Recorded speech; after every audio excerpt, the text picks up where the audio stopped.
Hey, what's up, guys? Here on the Fire Sports Pod, where everything we do here is fire. You guys know the drill, so let's get right to our show I have for you guys today. We're going to be going over two segments here on our YouTube show and Apple Podcasts, Spotify audio show. I'll catch you guys on there. We'll be posting right after this. But let's get right to it. I'm your host, Zack Jackson. Welcome to the Fire Sports Pod. Hope you guys are having a great Wednesday morning. It is currently 10:25, and let's hit it off with our show. First up, our first segment, we're going to go over a bunch of sports stories. We have a lot. One that came in, Reggie Bush has been reinstated to keep his Heisman Trophy award. So congrats to him. A long battle, a long fight, and he finally won, which he desperately actually deserves. And we got a bunch of stories to get to. And then after that, we're going to go into a little deeper dive of the NBA playoffs and how the series have gone. We've seen the Lakers are down 2-0. We've seen the Timberwolves take a 2-0 series lead. We've seen ties. We've seen all this stuff. So we'll get right there as well as the NHL playoffs. As you can see, Rangers had on today. Rangers won last night in a pretty playoff atmosphere type game, winning 4-3 against the Capitals to take a 2-0 commanding series lead. As well, the Panthers win in overtime and they take a 2-0 series lead. So we'll get you guys to that in just a second. But let's go over to some sports stories. When I mean there is a bunch of sports stories that we got to get to, there is a bunch. So let us get it on. So first up, we're going to go with the Sabres in the NHL. The Sabres have rehired their longtime coach, Lindy Ruff, the last head coach to lead the franchise to an NHL playoffs back in 2011. Ruff, 64 years old, was fired by the New Jersey Devils after 61 games this season. He replaces Don Granetto, whom the Sabres fired after 3 seasons. Ruff coached the Sabres for 15 seasons from 1997 to 2013. He ranks 5th all-time and 2nd among active coaches with 864 career regular season wins for the Sabres, Dallas Stars, and Devils. His 935 combined wins in the regular season and playoffs are tied for the 4th in league history. As I went through the hiring process, it quickly became clear Lindy was the person for the job. He has experience, a proven track record, familiarity with young players, and much more, said Sabres general manager Keon Adams. Adams worked as an assistant coach under Ruff in 2011 to 2012 and during the 2012-2013 season, when Ruff was replaced by Ron Rolston. The Sabres have been gone through 6 different coaches since Ruff was fired. So they're going back to their old roots, see how well they do. Now we move on to baseball. Milwaukee Brewers pitcher Jacob Jones was hit in the neck by a ball during batting practice Monday afternoon at Pittsburgh's PNC Park. The medical staff of both teams tended to him on the field for approximately 20 minutes. Then Jonas was loaded into an ambulance and taken to the hospital, according to reporters at the stadium. He is conscious, alert, and responsive, the Brewers said in a statement. He was sent to the hospital for further evaluation.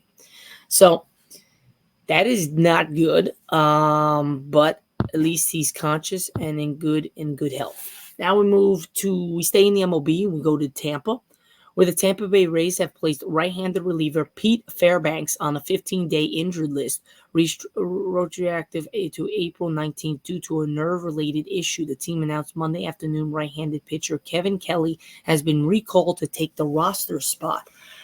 Fairbanks, who is 30 years old, has looked like one of the better relievers in baseball in recent years, but he had a few meltdowns this season. Through 8 outings, he sits with a 9.00 ERA and a 2.29 WHIP.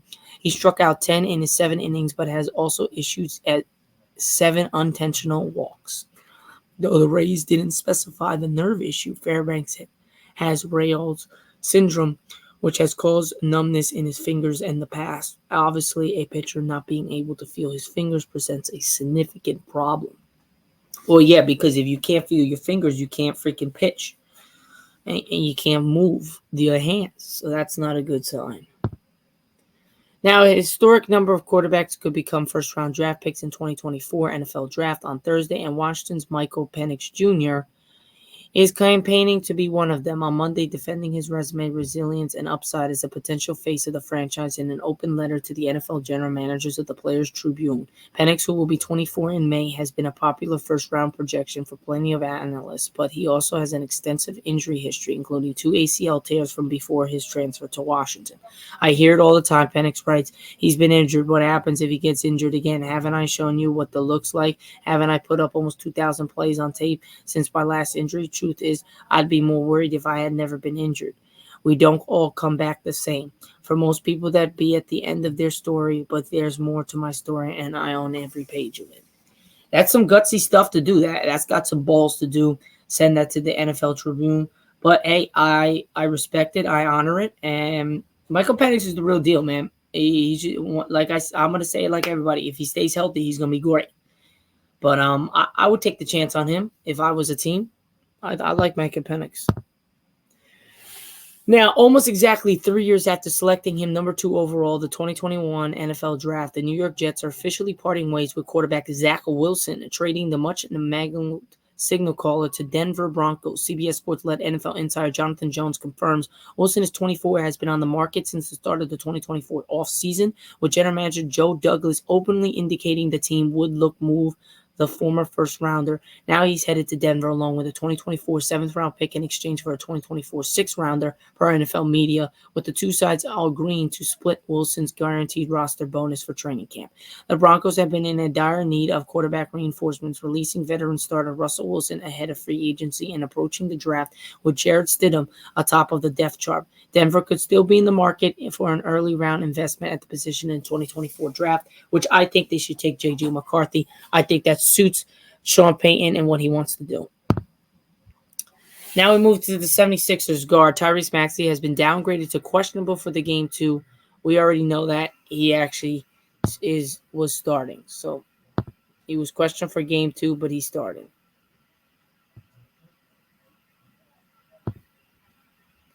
Now, Jimmy Butler has not played since he sprained his MCL in his right knee during the Miami Heat's play-in tournament loss to the Philadelphia 76ers last Wednesday, and he won't be back on the court at any point in the team's first-round playoff series against the Boston Celtics, according to Shams Charania. That's if they even get past Boston, which are not. It's crazy to me that Jimmy Butler played 3 quarters versus the Sixers with what was hearing now was a severe MCL sprain. He is not going to be back in this series. This is a rehab that's going to go at least 1 month, could be 2 months of rehab. Thankfully for him, it wasn't the ACL, it wasn't the meniscus, but even if the Heat were to advance in the first round somehow, his postseason availability would be up in the air. So really, the Heat are screwed this year. They could have had a chance, but they are screwed this year. That's pretty much it for Miami. They're kind of done. Now, we had some sad news on Monday. Matt Ryan last played professional football in December 2022. He officially called it a career in the 4th month of 2024. Matt Ryan has officially retired. Ryan announced his retirement from the NFL on Monday after 15 seasons, 14 with Atlanta Falcons and 1 with the Indianapolis Colts, with a heartfelt video message to the organization he played the majority of his career for and its fan base. He had, "Dear Atlanta." What a great story. What a great quarterback. What a great career. Thank you again for Matt Ryan for all he did to the game, and you will be missed. Now, the NCAA athletes are now eligible to play immediately no matter how many times they transfer, as long as they meet the academic requirements after the association fast-tracked legislation to the fall in line with the recent order. The Division I Board of Directors formally ratified the changes to the transfer rule Monday and approved a tweak that allows schools to identify name, image, and likeness opportunities and facilitate deals between athletes and third parties.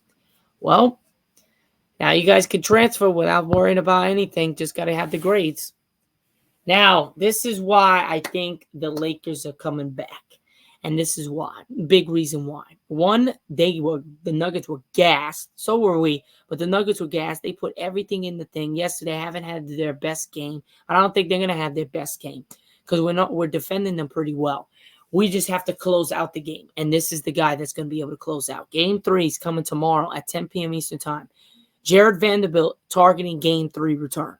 The Lakers forward Jared Vanderbilt, sidelined since February 1st, became off a right mid-foot sprain, is targeting a return as soon as Game 3 of the Los Angeles first-round series against Denver. A source familiar with the situation told ESPN. Vanderbilt has been ramping up his on-the-court workouts in the past 2 weeks, the sources told ESPN, and participated in one of the most intense workouts yet Monday morning at the Ball Arena. Vanderbilt's availability would be determined based on how his body responds to in the upcoming days, leading to up to Thursday's Game 3 in Los Angeles. He is coming back, ladies and gentlemen. Jared Vanderbilt's going to make a hell of a difference for us.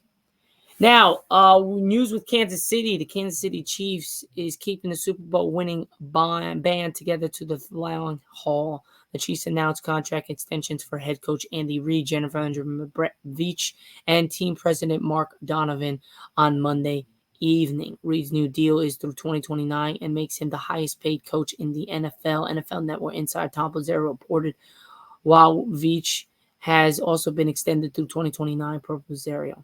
So, Chiefs extend their front office, their presidency, their manager, and their head coach for the CBO for future, trying to go for that three-peat and win multiple more Super Bowls in the next 5 years.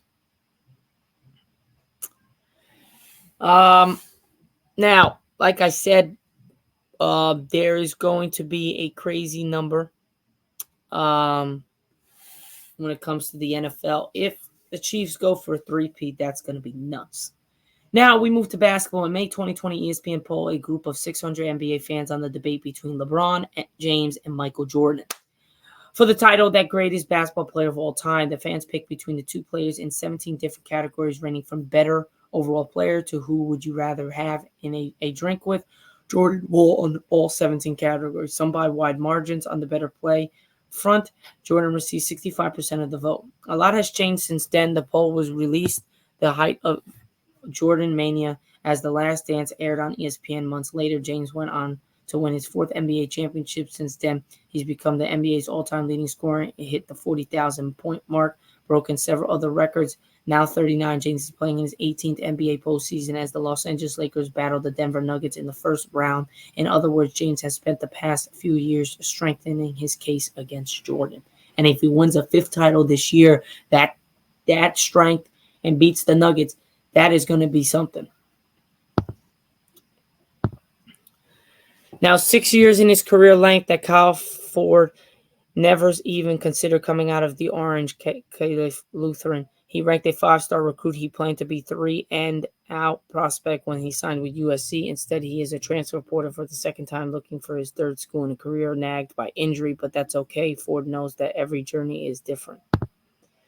Devils forward Timo Meier undergoes shoulder surgery. New Jersey Devils forward Timo Meier underwent arthroscopic surgery on his shoulder Tuesday. Meier is 27 and expected to make a full recovery from the elective procedure in time for training camp. He registered 52 points, 28 goals, 24 assists in 69 games in his first full season with the Devils in 2023-2024. New Jersey acquired Meier from the San Jose Sharks in a multiple-player deal on February 26, 2023. Drafted 9th overall by San Jose in 2015, Meier has 382 points, 191 goals, 191 assists in 541 career games. Guy's the real deal. Hopefully he gets a full recovery by this season.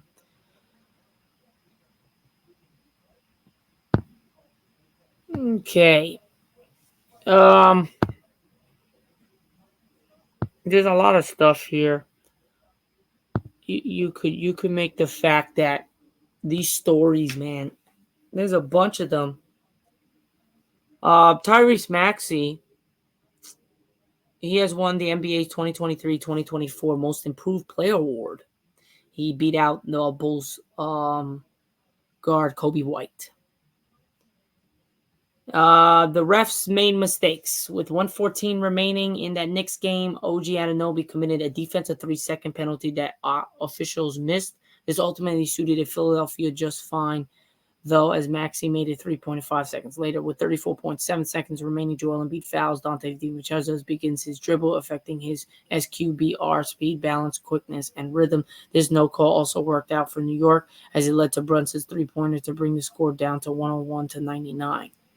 With 27.2 seconds remaining, an attempt to call a timeout by Coach Nurse during the play is neither recognized nor granted by officials. This is something Nurse himself grumbled about after Game 2. I called timeout. Nurse explained the referee looked right at me and ignored me. Tyrese Maxey got the ball. I called the timeout again. He ignored me, and then the melee started. With 27 seconds remaining, Brunson, New York, pulls Maxey Philly jersey away from his body, which affects Maxey's ability to secure the pass.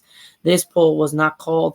The affects Maxey as he attempts to secure the inbounds pass that tipped by Josh Hart should have been a foul. With 24.9 seconds remaining, Hart, New York Knicks, steps forward into Maxey's Philly space and initiates lower body contact that causes Maxey to lose his balance and fall to the floor. This should have been a foul as well, meaning Maxey was fouled twice by the Knicks on the way to their steal, but neither was called. That's not a good look. Now, the Dodgers' current designated hitter and future ace, Shohei Ohtani, is in part famous for hitting home runs and typically hitting them very hard. True to form, Ohtani on Tuesday night against the Nationals in D.C. launched a late homer that turned out to be the hardest hit ball of the 2024 season thus far. 450 feet home run. On top of that, I think it went 119 miles an hour. Now, for the second straight year, former Iowa women's basketball star Caitlin Clark has been named the AAU Sullivan Award recipient. This is the first time an athlete has won the award more than once. Congrats to Caitlin Clark, still making history. Yankees DJ LeMahieu exits first rehab game early with a sore foot. Another setback for DJ. Doesn't look like he's going to be on the field anytime soon for the Yankees. Pacers guard Tyrese Halliburton said his younger brother was called the N-word by a fan while sitting in the stands during Game 1 of the Indiana's first-round playoff series with the Bucks in Milwaukee. Halliburton discussed the incident during his post-game news conference that followed the Pacers' 125-108 win in Game 2 of Tuesday night. And the news of the day, the news of the week, has been that came in today. The Heisman Trust is expected to announce Wednesday that it is returning the 2005 Heisman Trophy to Reggie Bush. According to the ESPN, the former star USC running back and no longer been formally recognized as a Heisman recipient because of a high-profile NCAA investigation that determined Bush and his family members received impermissible benefits while he played for the Trojans. Heisman's Trust has previously said it would honor Bush's award once again if the NCAA reinstated his records from the 2005 season. Bush filed a defamation lawsuit against the NCAA last year, disputing the 2021 claim from the NCAA spokesperson that he was involved in a pay-for-play arrangements. Wednesday's announcement is a several of recourse by the Heisman Trust, which cited fundamental changes in the college athletics, in which rules that have been allowed students' athlete compensation to become an accepted practice and appears here to stay, according to ESPN. So what a move.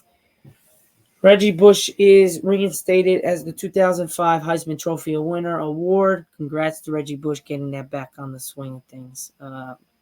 He deserved it, man. That season was remarkable. So happy for him. Now we move to the NBA playoffs. Right now, the NBA playoffs is going good for some teams and going bad for others. Well, my Lakers right now, they're not doing so hot. So we had the Magic lose another one to the Cavs on Monday, April 22nd, 96-86. The Cavs did what they had to do, and I believe the Cavs are going to sweep the Magic. I think it's going to be a hard-fought series in Orlando. There's 2 games, but I think the Cavs get that. The Knicks, I would even put that the Knicks are going to sweep Philly, but I would stay with my 6 games that the Knicks win. They won 104-101 in a controversy ending of Game 2 of that series in New York. The Lakers take the L. They were up by 20 points. They were up by 15 in Game 1. They were up by 20 in Game 2. They let both slip away. Nuggets destroyed them in Game 1. Really took control on that second half. Nuggets, they just kept hanging in there. They took down a 20-point lead, and Jamal Murray made a one hell of a step-back shot. A step-back jump shot to win the game for the Nuggets, 101-99. They take a 2-0 series lead against my Lakers, but tomorrow we head back to LA, which looks like Jared Vanderbilt will be starting and be back on the biz. So I believe that doesn't happen if Jared Vanderbilt's there. Timberwolves are destroying the Suns. They take a 2-0 commanding series lead. It goes back to Phoenix for game 3. But man, what a stomping for the last 2 games that the Timberwolves did on the Suns. Anthony Edwards is showing the world and showing Kevin Durant he is the him and he's next up. Last night we had the Pacers take down the Bucks to tie the series 1-1. I picked the Bucks, but I had a feeling that the Pacers were going to get one, at least in Milwaukee. They got it 125 to 108. Damian Lillard started out hot and continued his streak from game 1, but it was not enough as the Pacers had everyone going, and they get the win 125 to 108. Now, game 2 of the Mavericks-Clippers series, the Mavericks came in and said, we ain't losing another one. They tied the series up 1-1 in game 2, winning 96-93. Paul George gets his 20 points at the end to cut it to 3, but it was not enough as the Mavericks get the win. And we head to game 3. What 2 series this is going to be between the Mavericks, Clippers, Pacers, Bucks. They potentially both could go to game 7. Now, we have tonight, we have the Heat versus the Boston Celtics. I do not think the Heat are going to stun the Celtics in Boston. I think if they're going to get any wins in the series, it's going to be in Miami. So I got the Celtics winning tonight in game 2 to take a 2-0 series lead heading back to Miami. We know Jimmy Butler's not going to be playing, so it's going to be a problem. Now, game 2 tonight of the Pelicans Thunder. What a game it was in game 1 as the Thunder just edged the Pelicans 94-92. I do believe that the Pelicans are going to play even better, but I'm going to take the Thunder winning this game, and I'm going to take the Thunder taking a 2-0 series lead going back to New Orleans. Then in game 3, which we have tomorrow the Cavs and the Magic. I'm going to take the Cavs, of course. Knicks 76ers. I'm going to take the 76ers. I think they're going to bounce back. Game 3, Nuggets Lakers. You know I'm going with Lakers all the way. I think Jared Vanderbilt coming back. We got to win. 2 must-win games in LA. Got to win those. Bucks Pacers on Friday. I would probably go with the Bucks. Clippers, Mavericks, probably going to go with the Mavs. Timberwolves, Suns, I'm going to go with the Timberwolves, man. I'm going to go with the Suns. I think the Suns bounce back, actually. So that's it. We'll have more on Friday when we go over that, but that's pretty much it. Now we move on to the NHL. So let's get right to that. NHL playoffs. So we'll see how they're going here. So Vegas got an upset win over Dallas. Who would have thought that? Vegas defending champs. They're going to be a hard out, but I got Dallas winning the next game. The Colorado Avalanche last night, they tied up the series 1-1 against Winnipeg. Vancouver loses to the Predators as they tie up the series 1-1. The Oilers have a 1-0 lead in the series over the Kings. Carolina gets another win as they take down the Islanders. They improved to 2-0 in the series. My Rangers last night, they took them down the Capitals. They improved to 2-0. Boston and Toronto are tied 1-1, and Florida has improved to 2-0. So it looks like we might have 3 sweeps in the first round, which I would not be surprised because I think Florida is the better team.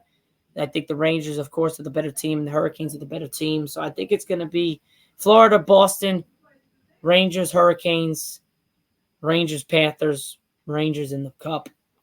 Dallas, Winnipeg, Canucks, Oilers, Canucks, Dallas loses to Canucks, Rangers win the Stanley Cup.